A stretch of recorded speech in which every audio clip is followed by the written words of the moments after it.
আসসালামু আলাইকুম। Silent kitchen স্টোরিতে আপনাদের সকলকে জানাই স্বাগতম।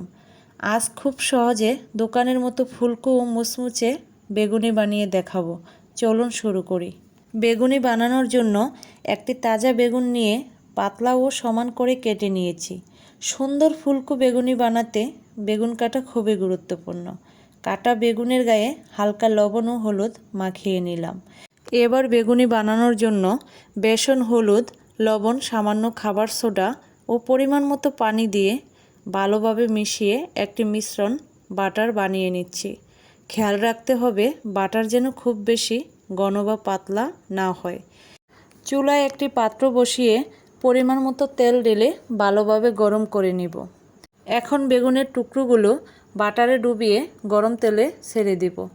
মাঝারি আঁচে ভাজলে দেখবেন বেগুনিগুলো ধীরে ধীরে সুন্দর করে ফুলে উঠেছে। বেগুনিগুলো উল্টে দিয়ে ভালোভাবে নেড়েচেড়ে দুপাশ ভেজে নিব। দুপাশ সোনালি রং হয়ে গেলে ছাঁকনি দিয়ে তুলে নেব। খুব সহজেই তৈরি হয়ে গেল দোকানের মতো ফুলকো মুচমুচে বেগুনি। আপনারাও বাসায় একবার তৈরি করে দেখবেন। ভিডিওটি ভালো লাগলে লাইক দিন, কমেন্ট করে আপনার মতামত জানান।